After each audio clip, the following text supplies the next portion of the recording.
എല്ലാ തീരുമാനങ്ങളും നമ്മളുടെ സ്വഭാവവുമായി ബന്ധപ്പെട്ടതാണ്.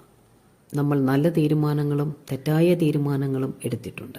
നല്ല തീരുമാനങ്ങൾ വളരെ സന്തോഷമായി നമ്മൾ അനുഭവിച്ചു. തെറ്റായ തീരുമാനങ്ങൾ നമ്മൾക്ക് വളരെ ദുഃഖം നൽകി. അങ്ങനെ പല വിധത്തിൽ ജീവിതത്തിലെ തീരുമാനങ്ങൾ നമ്മളെ ബാധിച്ചിട്ടുണ്ട്. വേദപുസ്തകത്തിലെ കഥാപാത്രങ്ങളും പല തീരുമാനങ്ങൾ എടുത്തിട്ടുണ്ട്. രൂത്തിന്റെ പുസ്തകം തുടങ്ങുന്നത് തന്നെ ഒരു കുടുംബം എടുത്ത തീരുമാനത്തിലാണ്. എലിമലേക്കും നവോമിയും അവരുടെ 2 മക്കളും മോവാബിലേക്ക് മാറി താമസിക്കാൻ അവർ തീരുമാനമെടുത്തത് അപ്പത്തിന്റെ നാടായ ബെത്ലഹേമിൽ അപ്പമില്ല. ദൈവജനം അവിടെ ഉണ്ടെങ്കിലും ആഹാരമില്ലാത്തതുകൊണ്ട് മക്കളുടെ ജീവന് വേണ്ടിയായിരിക്കും, ജീവന്റെ നിലനിൽപ്പിന് വേണ്ടിയായിരിക്കാം അവർ മോവാബിലേക്ക് താമസം മാറ്റി. അവിടെ ധാരാളം ആഹാരമുണ്ട്. എന്നാൽ ആ തീരുമാനം ഒരു പരാജയമായിരുന്നുവെന്ന് ചില നാളുകൾക്ക് ശേഷം നവോമിക്ക് മനസ്സിലായി. എലിമലേക്കും മക്കളും മരണപ്പെട്ടു. അവിടെ നവോമി ദുഃഖിതയായി. നവോമി പറയുന്നു, ഇനി ആരും എന്നെ നവോമി എന്ന് വിളിക്കണ്ട, മാറ എന്ന് വിളിച്ചാൽ മതി. അതുകൊണ്ട് അവർ മരുമക്കളോട് പറയുന്നു, നിങ്ങൾ മടങ്ങി നിങ്ങളുടെ വീടുകളിലേക്ക് പോയിക്കൊള്ളുക, ഞാൻ തിരിച്ച് ബെത്ലഹേമിലേക്ക് പോവുകയാണ്, നിങ്ങൾ എൻ്റെ കൂടെ വരണ്ട, അവിടെ ഒന്നും നിങ്ങൾക്ക് പ്രതീക്ഷിക്കാനില്ല എന്ന് പറഞ്ഞപ്പോൾ ഓർപ്പ തീരുമാനമെടുത്തു, ഞാൻ മടങ്ങിപ്പോകും, അവിടെ അമ്മയും അച്ഛനും കുടുംബവും ഒക്കെ കാണുമായിരിക്കാം, അവരുടെ അടുക്കലേക്ക് മടങ്ങിപ്പോകാമെന്ന് തീരുമാനമെടുത്തപ്പോൾ റൂത്ത് ഒരു തീരുമാനമെടുത്തു, ഇല്ല, ഞാൻ നിന്നോടൊപ്പം വരുന്നു. നവോമി പറഞ്ഞു, വരരുത്, അവിടെ നിനക്ക് ഒന്നും ലഭിക്കുകയില്ല. എന്നാൽ റൂത്തിന്റെ തീരുമാനം, നിന്റെ ദൈവം എൻ്റെ ദൈവമാണ് എന്നുള്ളതാണ്.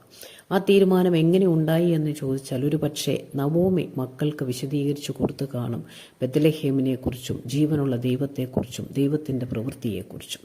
അങ്ങനെ റൂത്ത് എടുത്ത തീരുമാനമനുസരിച്ച് ബെത്ലഹേമിലേക്ക് അമ്മാവിയമ്മയോടൊപ്പം യാത്രയായി. നമുക്കറിയാം, അവിടെ ചെന്നു.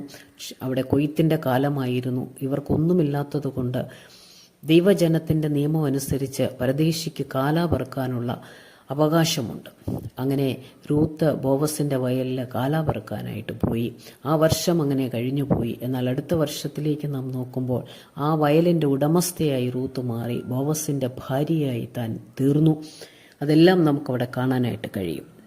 തൻ്റെ ഈ തീരുമാനത്തിൽ തനിക്കുണ്ടായ ലാഭം എന്താണെന്ന് നോക്കിയാൽ, മോവാബ് സ്ത്രീ ഇന്ന് ദൈവജനത്തോടു കൂടെയായി, ദൈവ കുടുംബത്തിലെ അംഗമായി. അതുമാത്രമല്ല, യേശുവിൻ്റെ വംശപാരമ്പര്യം നാം നോക്കുമ്പോൾ അവിടെ എഴുതി വച്ചിരിക്കുന്നു, റൂത്ത് ബോവസിൽ ഓബേദിനെ ജനിപ്പിച്ചു, ഓബേദ് ഇഷായിയെ ജനിപ്പിച്ചു, ഇഷായി ദാവീദിനെ ജനിപ്പിച്ചു. അങ്ങനെ ആ യേശുവിൻ്റെ കുടുംബ പാരമ്പര്യത്തിൽ രാജകുടുംബത്തിലെ ഒരു മാതാവായി തീരാൻ രൂത്തിന്റെ തീരുമാനം ഇടയാക്കി തീർത്തു.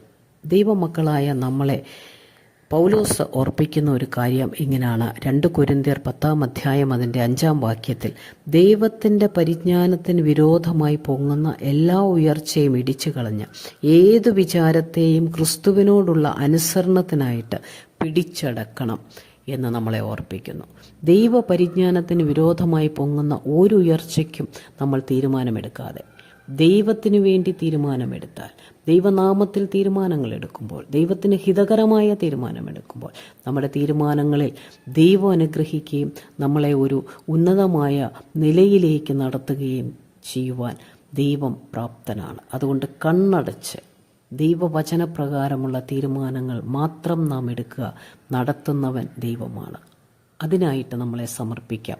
അങ്ങനെ തീരുമാനങ്ങൾ എടുക്കാൻ നമ്മളുടെ ചിന്തകളെ നമുക്ക് രൂപപ്പെടുത്താം. ദൈവം അതിനായി നമ്മെ സഹായിക്കട്ടെ.